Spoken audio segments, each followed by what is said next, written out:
Bom dia. Sejam bem-vindos à teleconferência da Apvida, referente aos resultados do terceiro trimestre de 2019. Agora, gostaríamos de passar a palavra ao Sr. Bruno para início da apresentação. Pode prosseguir. Bom dia a todos e muito obrigado pela presença em nossa teleconferência. É com enorme satisfação que apresentamos aos nossos acionistas e ao mercado em geral a divulgação de resultados da Apvida referentes ao terceiro trimestre de 2019. Esse foi mais um período bastante intenso para nós. Os últimos meses foram dedicados tanto à expansão das nossas operações, quanto ao planejamento das integrações das recentes aquisições, em especial a do Grupo São Francisco, com sede em Ribeirão Preto, no estado de São Paulo. O processo de aprovação junto aos órgãos reguladores foi concluído em outubro e o closing se deu no dia 1º de novembro. Estamos muito felizes com a conclusão dessa aquisição e bastante entusiasmados com as oportunidades que temos pela frente. A todos os colaboradores do Grupo São Francisco que estiverem participando dessa teleconferência, sejam muito bem-vindos. Continuamos expandindo nossa rede própria. No trimestre, concluímos a aquisição do Hospital Geral Padre Cícero, na região do Cariri, sul do estado do Ceará, o qual passou a operar nesse terceiro trimestre. Foi o nosso 28º hospital. Ao longo do terceiro trimestre, adicionamos de forma líquida 2 unidades de diagnóstico e uma apclínica, disponibilizando novas estruturas e possibilitando fácil acesso ao atendimento, reforçando o compromisso do Apvida com a qualidade dos serviços prestados aos nossos clientes.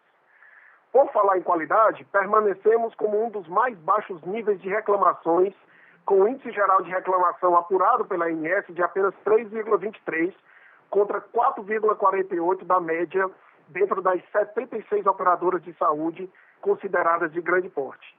Considerando somente as 5 maiores operadoras de saúde do país, excluindo a Apvida, a média de 6,1, quase o dobro da nossa média. Começando o slide 3 da apresentação, é importante destacar que a companhia manteve um ritmo de crescimento de receita com 13,1% no trimestre. Esse crescimento foi suportado pelo aumento do número de beneficiários de plano de saúde odontológico acima do crescimento do setor, apresentando no final do trimestre uma evolução de, respectivamente, 4,8% e 4,9%.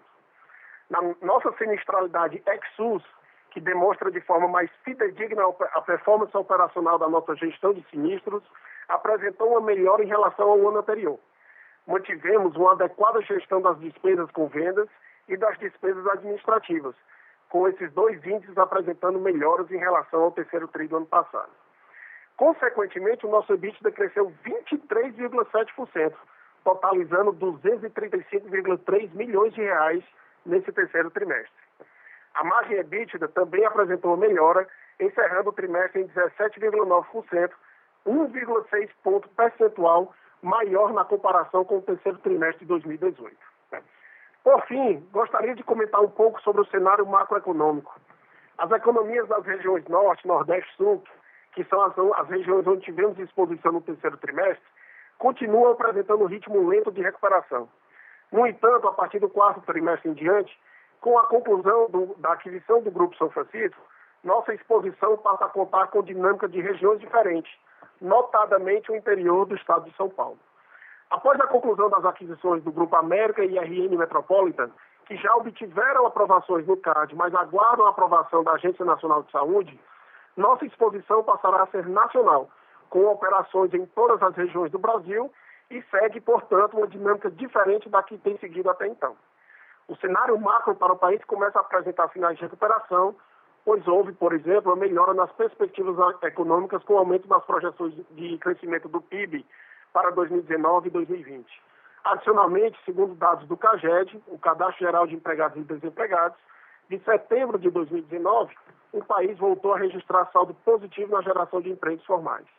Dada a alta correlação entre o nível de emprego e beneficiários de plano de saúde, esses números representam perspectivas positivas para o mercado de saúde suplementar e para o Apvida. Gostaria de passar a palavra aqui para o Guilherme Naus, diretor de Relações com Investidores da companhia, quem vai detalhar os resultados financeiros. Muito obrigado, Bruno. Bom dia a todos. Eu vou tentar ser breve nos comentários para a gente passar para a sessão de perguntas e respostas o mais rápido possível. No slide 4 da apresentação, detalhando um pouco mais o que já foi falado pelo Bruno no início do call, aqui a gente mostra o investimento permanente da companhia no crescimento da rede própria assistencial.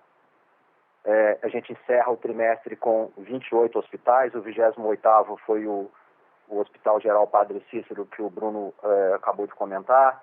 São 1.842 leitos hospitalares. Aqui a gente lista os nossos prontos atendimentos ou prontos socorros, as clínicas e as unidades de diagnóstico, todas apresentando crescimento.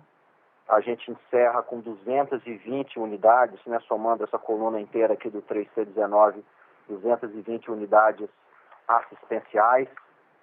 A gente teve o aumento de leitos basicamente por conta da entrada em operação do Hospital de Joinville, em Santa Catarina, em abril desse ano, e 17 leitos do Hospital Geral Padre Cícero. Teve crescimento também pelo aumento da capacidade e ampliação de leitos nos hospitais existentes também. No comparação com o 2T19, tem uma redução líquida de 31 leitos. Isso foi em virtude do término do período de viroses, como vocês já conhecem, a desativação de leitos de UTI em virtude de menor demanda em algumas unidades e a conversão de alguns leitos de internação em leitos de UTI pediátrica numa unidade específica. Lembrando que toda a nossa rede assistencial é dimensionada e redimensionada usando uma ferramenta própria desenvolvida pelo Apvida, que é a ferramenta de dimensionamento de rede, que leva em consideração várias variáveis como crescimento esperado, produtividade médica, perfil de utilização, etc., de cada região.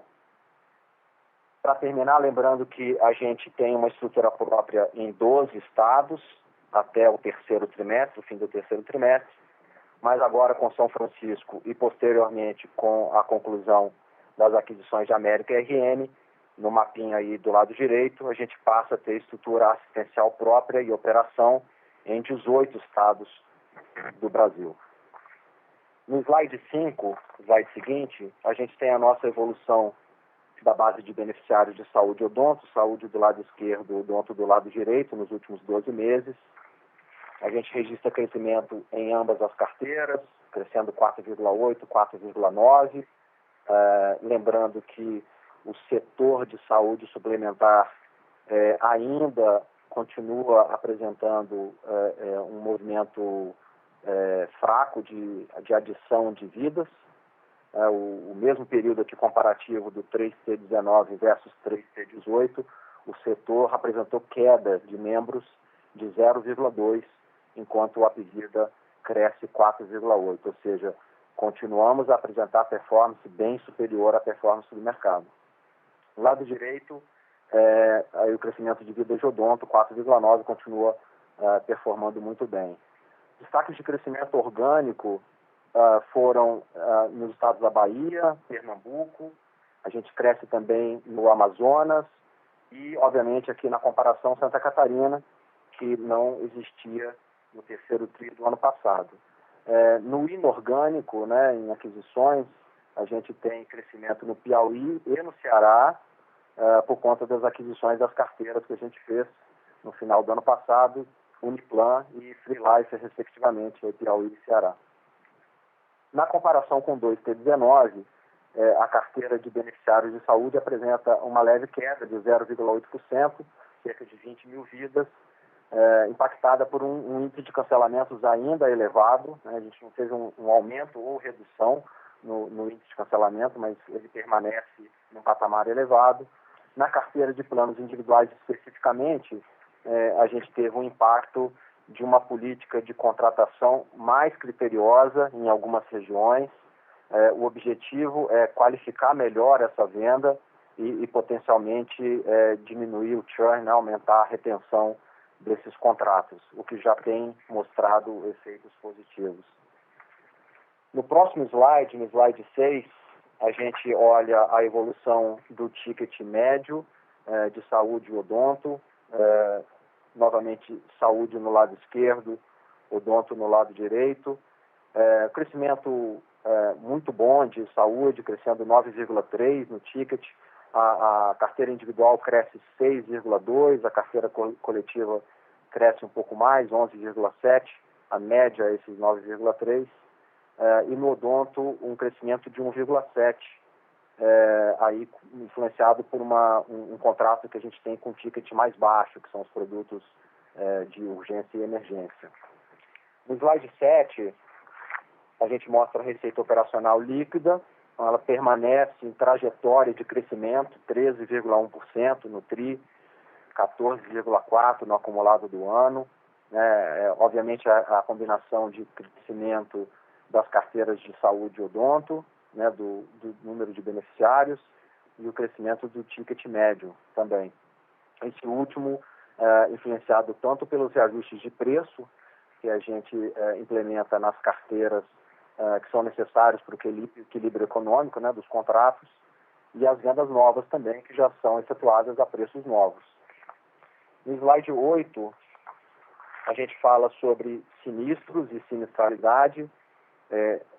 Nesse trimestre, especificamente, a gente está focando na visão da sinistralidade ex-SUS, ressarcimento ao SUS. Ela é a mais importante, porque é o índice, na nossa visão, que melhor representa a performance das operações do Apvida. O índice foi de 61,4%, uma melhora de 0,8 ponto percentual, uma melhora relevante para a gente, pois ela acontece mesmo em um período onde a gente teve a entrada em operação de novas unidades assistenciais, incluindo o Joinville, que eu já mencionei. Só aí são quase 9 milhões a mais em relação ao ano passado de sinistro. Tivemos uma reclassificação de gastos de despesas administrativas para sinistros com certos colaboradores. Isso começou a partir do segundo TRI de 2019, aí tem um impacto mais de 7 milhões no trimestre, obviamente com uma contrapartida positiva de mesmo valor lá nas despesas administrativas, e ainda o impacto do dissídio coletivo e a contratação de novos colaboradores no 3T19 versus o 3T18. Aí são mais 7 milhões e meio na comparação. Então, a beleza da verticalização, do modelo vertical, é que os investimentos na ampliação da rede própria, da Apvida, os investimentos se convertem rapidamente em controle de custos para a companhia. Então, mesmo com esses impactos, a gente consegue uma redução na sinistralidade. O volume de internações nos hospitais próprios, por exemplo, ele passou de 92,4 no 3T18 para 95,2 nesse trimestre. Então, aí um ganho de quase 3 pontos percentuais no volume de internações na nossa rede própria. A sinistralidade total, o índice que está aqui, a última linha da tabela, que inclui as movimentações de ressarcimento ao SUS e a movimentação da provisão para eventos ocorridos e não avisados, a PEONA, foi de 63,3%, é um aumento de 0,7 ponto percentual em relação ao ano passado, e aqui o impacto maior veio principalmente pelo aumento significativo, extraordinário, nas provisões de ressarcimento ao SUS. No trimestre, a gente teve 24,6 milhões de reais contra 5 milhões no terceiro TRI do ano passado, ou seja, quase 20 milhões de diferença nos períodos comparativos.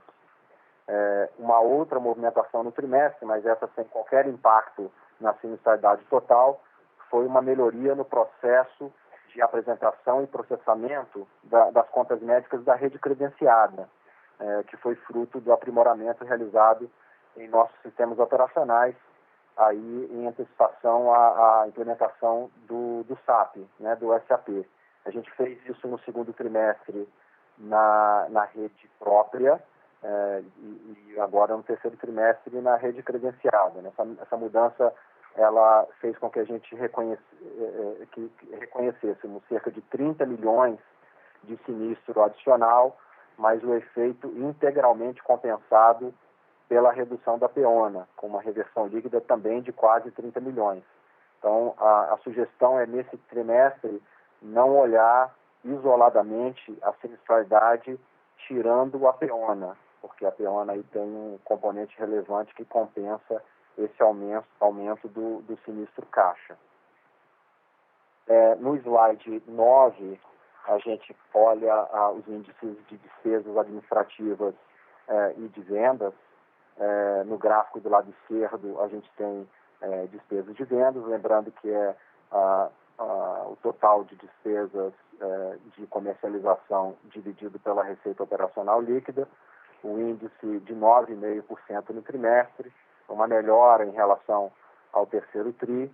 Aí tem o impacto tanto do aumento do prazo de diferimento das comissões em relação ao ano anterior, aumentou, né, o período, então você tem um impacto positivo de 1,5 milhão no trimestre, e no acumulado do ano a gente também tem uma diluição das despesas de vendas, quando a gente olha o índice, também com impacto positivo no aumento do prazo de diferimento das comissões.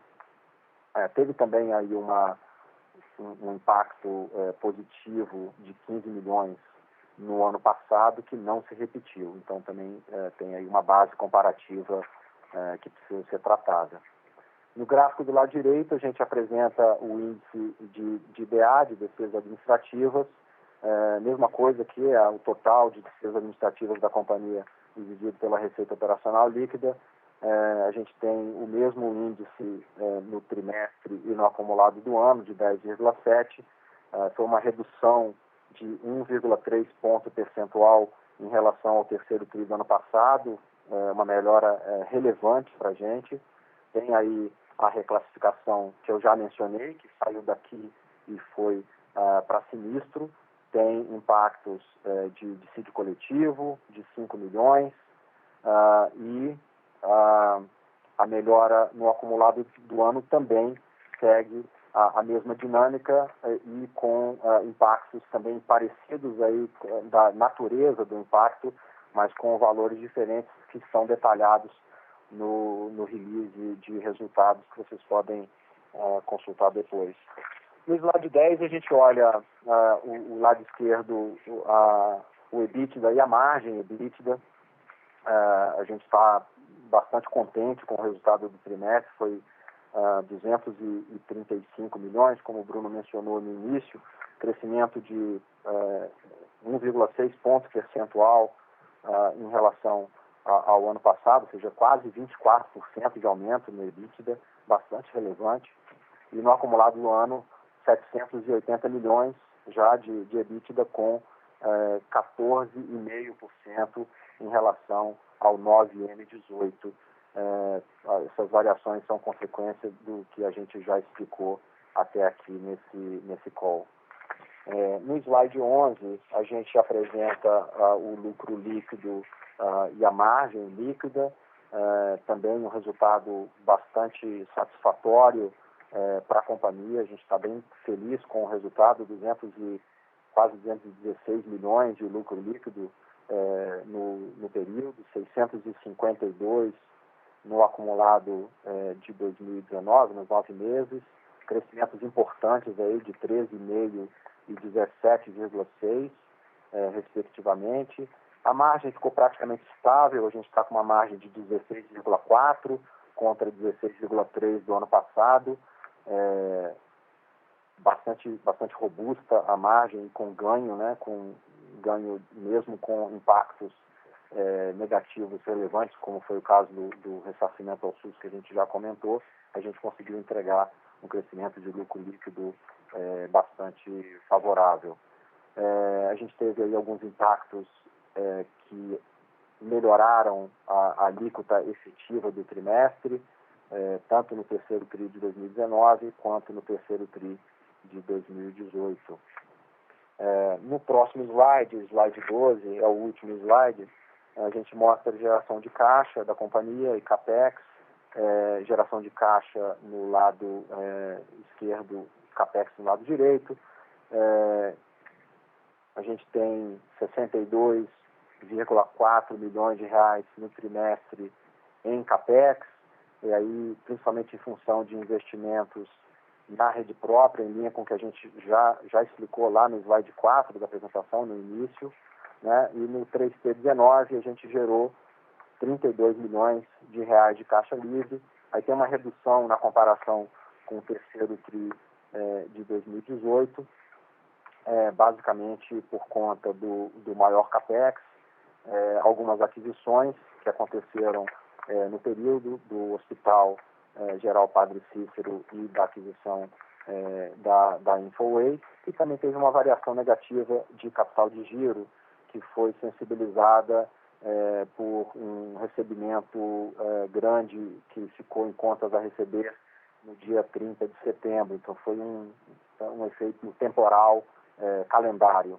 né? Então estamos de novo bastante contentes com o resultado do terceiro trimestre.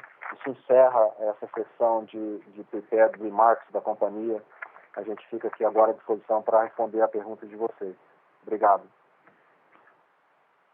Obrigado. Iniciaremos agora a sessão de perguntas e respostas apenas para investidores e analistas.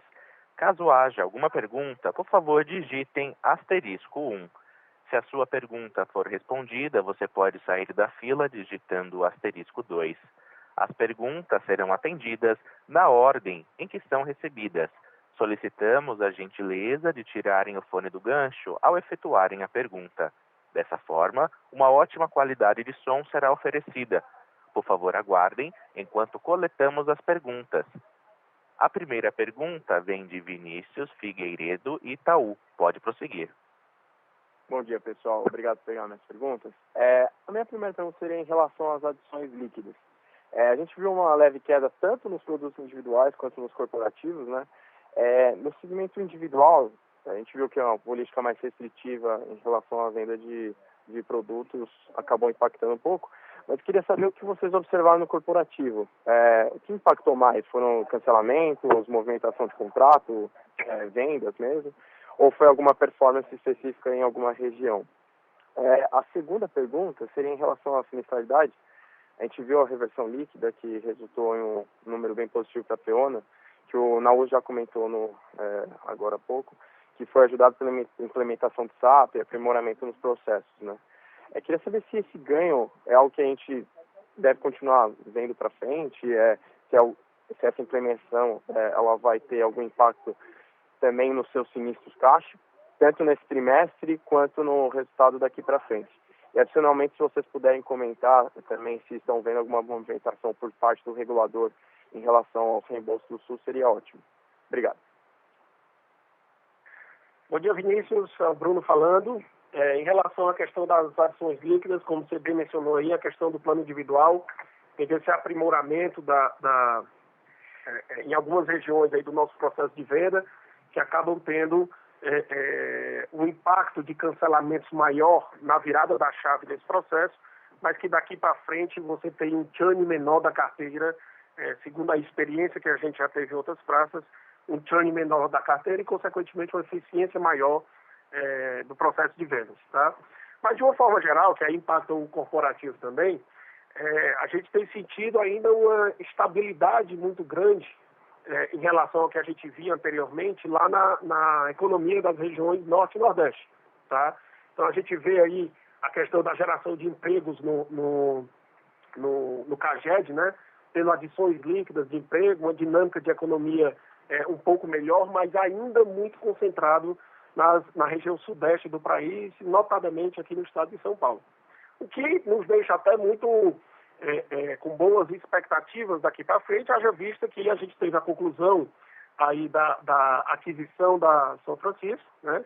E a partir de agora, de novembro, nossos resultados também vão contemplar o crescimento do Grupo São Francisco. Crescimento este que está muito forte, tá? Só organicamente a São Francisco aí tem crescido em torno de 7% ao ano, nesse ano aqui comparado com o ano passado. Se a gente colocar as aquisições, esse crescimento vai para duplo dígito, aí, em torno de 10%, 11%, tá? O que nos deixa bastante com boas expectativas aí, com os investimentos que nós vamos fazer nas regiões, com lançamentos de novos produtos, que a gente possa ter continuar tendo uma boa performance de crescimento agora também na região sudeste do país e daqui a pouco também na região centro-oeste do país. Tá? Então a gente tem está muito relacionado aí ao ambiente econômico de estar nas regiões norte e nordeste ainda desfavorável comparado com a região sudeste do país. No que tange a PEONA, aí, que é a sua segunda pergunta, isso é um efeito apenas do trimestre, tá? A gente não tem, a partir daqui para frente, você tem a variação da PEONA normal, tá? E a variação do sinistro caixa normal, tá? Isso foi só uma troca de linhas, digamos assim, dentro da DRE, devido a esse aprimoramento que a gente trouxe aí com a integração dos sistemas na implantação do SAP, tá? Então, daqui para frente, na hora que você vai olhando trimestre a trimestre, você vai tendo, volta a ter a tradicional variação de sinistro ou variação da PEONA ao longo do tempo, tá? Por fim, essa questão do SUS que você mencionou, é algo que a gente não tem muito controle, né? Isso depende muito da questão lá dos processamentos de contas lá por parte da ANS. Se você pegar o histórico trimestral aí, você vai ver que tem trimestre que a gente recebe 2 milhões, tem trimestre que é 5 milhões, tem trimestre que foi 13, esse trimestre foi 24. Então, efetivamente, a gente não consegue dar uma resposta de previsibilidade do que vem daqui para frente, haja vista que não está sob o nosso controle o processamento dessas contas por parte da Agência Nacional de Saúde. Ficou super claro. Obrigado, Bruno. Próxima pergunta vem de Bruno Giordano, Bank of America. Bom dia, Bruno. Bom dia, Guilherme. Pergunta em relação à sinistralidade. Se a gente fosse excluir os movimentos de expansão que a companhia tem feito, em que nível estaria rodando a sinistralidade desse trimestre? E também, quando a gente olha a sinistralidade isolada das duas carteiras, corporativa e individual, como é que tem evoluído essas linhas separadamente nos últimos 12 meses? Obrigado. Oi, Jardino, bom dia, obrigado pela pergunta. Em relação à questão da sinistralidade, a gente deu disclosure aí no release de todos esses impactos que você consegue fazer a conta, como é que seria a base comparativa com o mesmo trimestre do ano anterior, tá? Então você tem que levar em consideração essa questão do SUS, né, que foi acima do que é o normal aqui para a gente, levar em consideração essa reversão da PEONA, que é exclusivamente do trimestre, e em relação às reclassificações de despesa de pessoal, se não me engano, aí na ordem de 7 milhões de reais, que saiu de despesa e foi para custo, com também os aprimoramentos de processo que a gente fez aí na implantação do SAP. O fato é que essa sinistralidade ela estaria rodando aí mais próxima de 60% e com um ganho bastante atrativo em relação ao terceiro trimestre do ano anterior, tá? No que tange ao comportamento do individual e coletivo, você não tem variações significativas, tá, em relação ao ano passado. Ela está muito em linha da variação da sinistralidade total, então a gente não tem visto nenhum efeito, se no segmento individual ou no segmento corporativo, a gente tem visto algum aumento especial de sinistralidade, tá? Ou uma redução especial de sinistralidade, tá? Elas vêm andado muito em linha com o que a gente tem visto aí nos últimos trimestres. Entendo. Só com relação ao primeiro ponto, a minha interpretação é de que os valores que vocês publicaram são os incrementos em relação a algumas operações de expansão, né? Mas no ano passado, por exemplo, você já tinha custos relacionados a essa expansão que continuam e estão até maiores. A ideia era ter uma ideia assim de como está o running rate do sinistro sem esses movimentos. Mas a gente pode discutir offline depois, se você achar melhor. Obrigado. Eu sugiro que você faça a conta ainda só considerando a questão do SUS e da reclassificação de despesas de pessoal.